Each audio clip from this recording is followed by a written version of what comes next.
Pêche et bénédiction. Bien-aimés, aujourd'hui, nous plongeons dans la puissante vérité de ce que signifie porter l'onction dangereuse de Dieu. Lorsque Dieu place son onction sur vous, le monde ne peut vous ignorer. Votre présence ébranle les fondations même des ténèbres, et même ceux qui ne croient pas en Dieu percevront quelque chose d'extraordinaire en vous. Certains seront attirés vers vous, avides de réponse, de sagesse et de guérison. D'autres vous rejetteront sans raison, car les ténèbres en eux résistent à la lumière que vous portez. Pensez aux prophètes d'autrefois. Hommes et femmes qui marchaient dans une puissance divine, ils ne cherchaient pas la gloire. Pourtant, les rois les consultaient, ils ne couraient pas après l'influence, mais leurs paroles faisaient trembler des nations. Quand vous êtes dangereusement ointe, vous n'avez pas besoin de lutter pour être reconnu. Votre onction exige l'attention. Partout où vous allez, les atmosphères changent. Les ténèbres fuient, les forteresses s'effondrent et les cœurs sont confrontés. Mais soyons clairs, cette onction a un prix. L'ennemi ne restera pas les bras croisés pendant que vous marchez dans une telle puissance. Des combats surgiront. Souvent des endroits les plus inattendus, des amis peuvent devenir des adversaires, des portes peuvent se fermer avant que d'autres ne s'ouvrent miraculeusement. Vous traverserez des saisons où vous vous sentirez isolé, incompris, voire attaqué. Mais écoutez ceci, vous n'êtes jamais seul. Le même Dieu qui vous a oint est celui qui vous soutiendra. Lorsque vous portez l'onction dangereuse de Dieu, vous ne pouvez rester caché. Le monde le voit, l'enfer le craint, et le ciel l'a déjà proclamé. Porter cette onction fait de vous une cible. L'ennemi ne perd pas son temps avec des croyants tièdes ou des chrétiens passifs. Il s'attaque à ceux qui menacent son royaume. Si vous êtes véritablement oint par Dieu, attendez-vous à une guerre spirituelle intense. Inhabituelles et parfois implacables, ce ne sont pas seulement les luttes ordinaires de la vie, c'est une bataille contre des forces invisibles. Votre esprit sera assailli par le doute, la peur et le découragement. Des personnes se dresseront contre vous de manière inattendue et des situations apparemment normales se transformeront en champs de bataille spirituelle. Pourquoi ? Parce que l'onction que vous portez est une menace pour le royaume des ténèbres. Regardez les Écritures. Lorsqu'il fut oint, David cessa d'être un simple berger. Il devint une cible. Avant son onction, personne ne lui prêtait attention. Mais dès que la main de Dieu fut sur lui, Saül chercha à le tuer. Avant que Jésus ne commence son ministère public, il affronta 40 jours de tentation dans le désert, où l'ennemi tenta de le briser avant qu'il ne puisse accomplir sa mission. Il en va de même pour vous. Les combats que vous affrontez ne sont pas fortuits. L'opposition n'est pas accidentelle. L'ennemi voit l'appel sur votre vie, même si d'autres ne le reconnaissent pas encore. Vos batailles sont la preuve du poids de votre onction. Mais voici la bonne nouvelle, si l'ennemi vous combat, c'est qu'il redoute ce que vous êtes destiné à accomplir. La prière n'est pas facultative pour les dangereusement oints, elle est essentielle. Vous ne gagnez pas ces batailles par la force humaine, mais en restant ancré dans la présence de Dieu, l'ennemi peut vous attaquer, mais il ne peut vous vaincre. Car celui qui vous a oint combat pour vous. Quand la guerre s'intensifie, ne vous découragez pas. Quand les attaques viennent de lieux inattendus, tenez bon. La bataille est la preuve de votre onction et le Dieu qui vous a appelé vous donnera la victoire. Quand vous êtes dangereusement oint, les réactions des gens à votre égard seront polarisées. Ils vous aimeront profondément ou vous rejetteront avec véhémence. Il n'y a pas de juste milieu. Vous portez un parfum qui attire certains et repousse d'autres, non pas à cause de votre personnalité ou de vos actions, mais à cause de l'onction sur votre vie.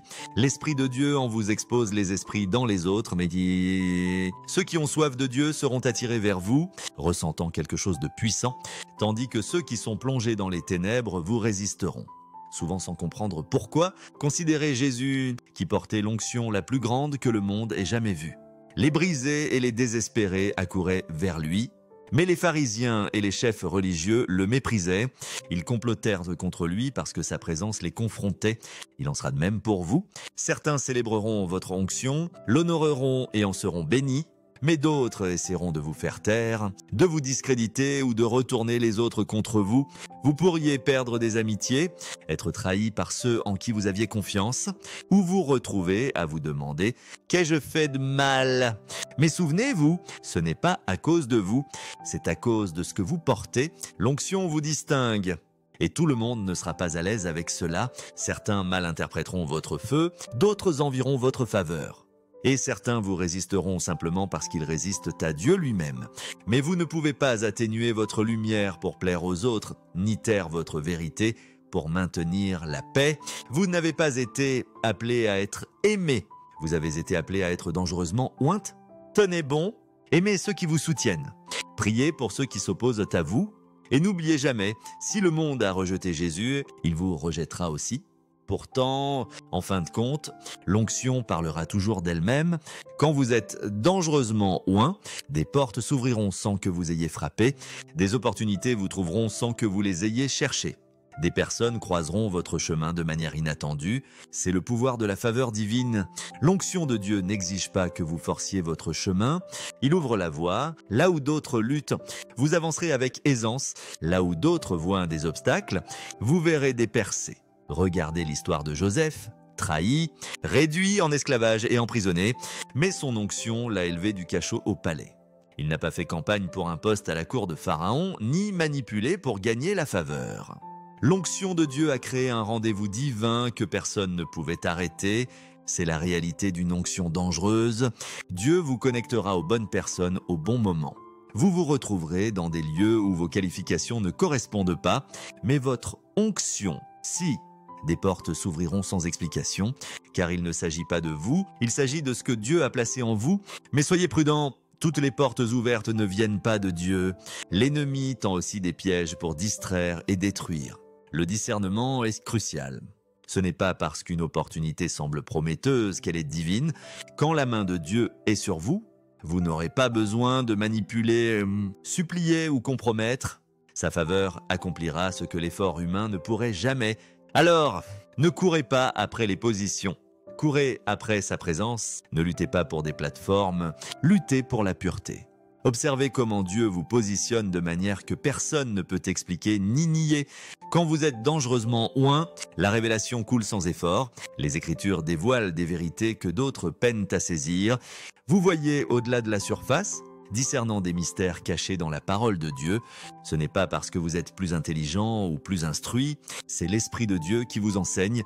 Jésus a dit dans Jean 16, 13, « Quand l'Esprit de vérité viendra, il vous conduira dans toute la vérité. » Avec l'onction, l'Esprit Saint devient votre maître. Un verset que vous avez lu des centaines de fois révélera soudain quelque chose de nouveau, de puissant, de transformateur. Cette révélation n'est pas seulement pour vous, elle est pour la mission que Dieu vous a confiée. Quand vous parlerez, les gens diront « Je n'ai jamais entendu ça expliqué ainsi auparavant ». C'est parce que vous parlez à partir d'une révélation divine, pas de la sagesse humaine. Amen. Vos paroles ont du poids, elles brisent les chaînes, ouvrent les yeux, changent les atmosphères. Mais attention, la révélation attire l'opposition. Plus Dieu vous révèle, plus l'ennemi essaiera de vous faire taire. Jésus parlait avec une autorité inégalée et les chefs religieux ne pouvaient le supporter. Il lisait les mêmes écritures mais manquait d'onction. Alors il le rejetait, il en sera de même pour vous. Tous n'embrasseront pas ce que Dieu vous montre. Certains le questionneront, le résisteront ou vous attaqueront pour cela. Ne vous découragez pas. Si Dieu vous a confié une révélation, c'est qu'il vous fait confiance pour la porter. Restez humble, prêt à apprendre et demeurez dans sa présence. Plus vous vous abandonnez à lui, plus la révélation sera profonde et plus votre onction deviendra dangereuse. L'onction porte un poids de responsabilité. Ce n'est pas seulement du pouvoir, c'est un fardeau, un appel qui exige votre vie, votre obéissance et votre abandon. Beaucoup désirent les bénéfices de l'onction miracle. Influence, portes ouvertes mais peu acceptent le poids qu'elle apporte. Plus l'onction est grande, plus la responsabilité est lourde. Dieu vous confie quelque chose de sacré et vous ne pouvez le traiter à la légère. Regardez Jérémie, qui portait un fardeau si lourd qu'il déclara une fois qu'il ne parlerait plus de la parole de Dieu, Jérémie 20, 9. Mais il ne pouvait s'arrêter, le feu de Dieu brûlait en lui. Quand vous êtes véritablement oint, vous ne pouvez fuir votre appel, même dans les moments d'épuisement ou d'indignité. Le poids de la mission vous ramène à Dieu. Ce poids vous réveille la nuit pour prier, vous pousse à pleurer pour les âmes et vous appelle à une plus grande discipline, car votre vie ne vous appartient plus. L'onction exige la consécration, le sacrifice et l'obéissance. Mais voici la promesse, vous ne portez pas ce fardeau seul. Jésus a dit « Prenez mon joug sur vous, car mon joug est doux et mon fardeau léger » Matthieu 11, 29, 30. Le secret est de s'appuyer sur lui. Il porte le fardeau pour vous. Embrassez la responsabilité. Laissez-la vous conduire à vous agenouiller. Et faites confiance à Dieu pour vous donner la force de la supporter. Votre seule présence changera les atmosphères quand vous êtes dangereusement ointe. Vous n'aurez pas besoin de parler. Les gens ressentiront quelque chose de différent. Certains seront attirés vers vous, d'autres se sentiront mal à l'aise. L'onction porte une autorité spirituelle, une marque céleste. Les démons la reconnaissent, les ténèbres la ressentent. Et le royaume de l'enfer sait que vous êtes arrivés, comme Jésus, dont la présence attirait les foules pour la guérison ou provoquer l'opposition. Votre onction suscitera des réactions. Avez-vous déjà remarqué que quelqu'un s'irrite en votre présence sans raison? C'est parce que votre esprit perturbe les esprits qui les contrôlent. Votre vie sera marquée par des miracles et des percées extraordinaires. Ce qui est impossible pour d'autres se produira sans effort dans votre vie. Non pas par votre force, mais par la puissance de Dieu sur vous, des portes s'ouvriront que personne ne pourra fermer, des ressources apparaîtront quand tout semble perdu. Des montagnes bougeront, des guérisons couleront et des chaînes se briseront. Non pas à cause de qui vous êtes, mais à cause de qui est Dieu en vous. Élie, un homme ordinaire, pria et le feu tomba du ciel. Il parle. Et la pluie cessa pendant 3 ans et demi. Ce n'était pas un effort humain, c'était l'onction. Vos prières changeront les circonstances. Votre présence apportera l'alignement et la main de Dieu sur vous bénira ceux qui vous entourent. Mais les miracles ne sont pas le but. Ils sont la preuve. Gardez votre cœur fixé sur le donateur de miracles. Restez humble et concentrez-vous sur Jésus. Vos paroles portent du pouvoir quand vous êtes dangereusement oint. Quand vous parlez, les choses bougent. Vos paroles ne sont pas de simples phrases, elles sont des armes spirituelles. Sous la direction de l'Esprit Saint. Elles portent une autorité divine, transformant les situations, brisant les chaînes et manifestant la guérison. Élie arrêta la pluie, Ézéchiel redonna vie à des ossements secs, et Jésus ordonna aux démons de fuir. Tout cela parce que leurs paroles étaient ointes. Vos paroles transperceront les cœurs, confronteront, encourageront ou guériront. Ésaïe 55, 11 promet que la parole de Dieu à travers vous ne reviendra pas vide, mais ce pouvoir exige de la responsabilité. Vous ne pouvez parler avec insouciance ni utiliser vos paroles pour maudire ou détruire. Gardez votre bouche. Parlez uniquement ce que Dieu vous guide à dire et proclamez sa vérité avec audace. Cela ébranlera les cieux et fera trembler la terre. Attendez-vous à une guerre spirituelle intense. L'ennemi ne s'en prend pas au tiède. Il cible ceux qui menacent son royaume. Plus vous vous rapprochez de Dieu, plus la résistance est forte. Le doute, la peur, l'épuisement et l'opposition viendront parfois des plus proches de vous. Ce n'est pas un signe que vous êtes sur le mauvais chemin, c'est la confirmation que vous portez quelque chose de puissant. Jésus affronta les tentations de Satan avant de commencer son ministère. Pas quand il était enfant à Nazareth. L'ennemi attaque quand votre onction menace ses plans, mais il n'a aucun pouvoir réel sur les enfants de Dieu. Sa seule arme est la tromperie. Il essaiera de vous convaincre que vous êtes trop faible, trop brisé, trop indigne, mais vous ne combattez pas pour la victoire. Vous combattez depuis la victoire. Celui qui est en vous est plus grand que celui qui est dans le monde. 1 Jean 4, 4. Tenez ferme. Restez en prière et gardez les yeux sur Jésus. L'ennemi verra qu'il a choisi la mauvaise personne à défier. Votre vie inspirera les autres à chercher Dieu. Votre soif de sa présence, votre foi inébranlable et la puissance de Dieu en vous allumeront un feu chez ceux qui vous entourent. Comme Moïse, dont le visage brillait après avoir rencontré Dieu, Exode 34, 29.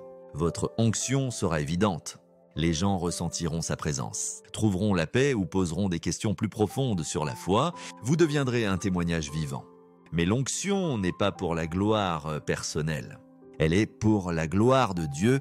Dirigez les gens vers Jésus, pas vers vous-même.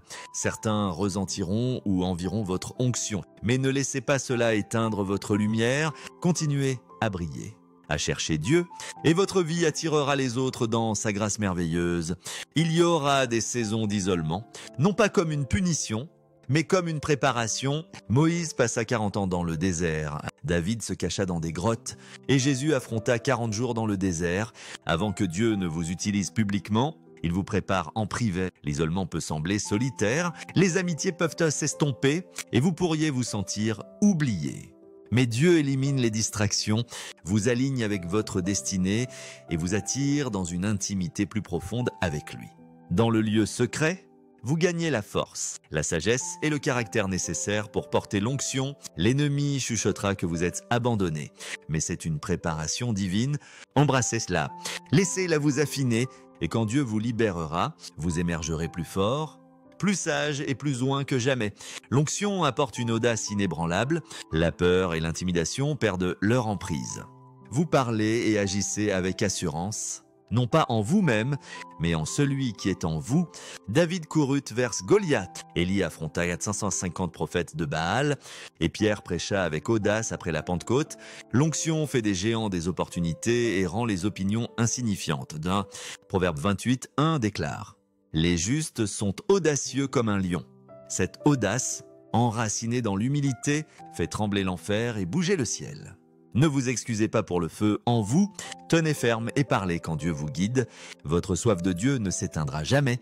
Peu importe combien vous expérimentez de sa puissance, vous en voudrez toujours plus.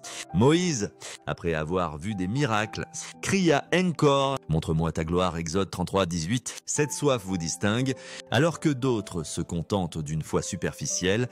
Vous chercherez Dieu avec désespoir. Jésus a dit « Heureux ceux qui ont faim et soif de la justice, car ils seront rassasiés » Matthieu 5, 6. Plus vous le cherchez, plus il vous remplit, alimentant un cycle de gloire sans fin. Plongez-vous, allez plus loin, cherchez-le comme jamais auparavant. Dieu déverse son onction sur ceux qui ont soif de lui.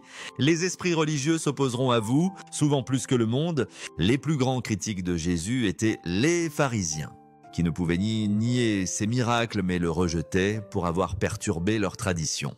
Ils l'ont traité de blasphémateur et l'ont accusé d'utiliser le pouvoir de Satan, Matthieu 12, 24. Vous ferez face à des critiques similaires, on vous dira trop radical ou extrême par ceux qui prétendent connaître Dieu mais résistent à son esprit. L'onction expose la religion morte et cela dérange les gens. Ne discutez pas et ne combattez pas dans la chair. Restez concentrés, laissez vos fruits parler. Et sachez qu'aucun système religieux ne peut arrêter ce que Dieu a oint. Si ces signes résonnent en vous, n'ayez pas peur. Vous êtes mis à part pour la grandeur. Vous n'êtes pas ordinaire, vous êtes dangereusement ointe, le ciel vous soutient et l'enfer le remarque. L'onction n'est pas pour votre gloire, elle est pour celle de Dieu, elle exige sacrifice, discipline et intimité avec lui. Mais la récompense est une vie qui ébranle les ténèbres et apporte le ciel sur la terre. Ne reculez pas, ne craignez pas les attaques et ne laissez ni le rejet ni l'isolement vous arrêter. Vous êtes né pour ce moment. Le feu en vous n'est pas destiné à être caché. Il est destiné à embraser le monde. Restez humble, affamé, abandonné. Quand Dieu trouve quelqu'un qui lui est pleinement soumis, il n'y a pas de limite à ce qu'il peut faire à travers lui. Levez-vous, marchez avec audace dans votre appel et ébranlez les nations pour sa gloire.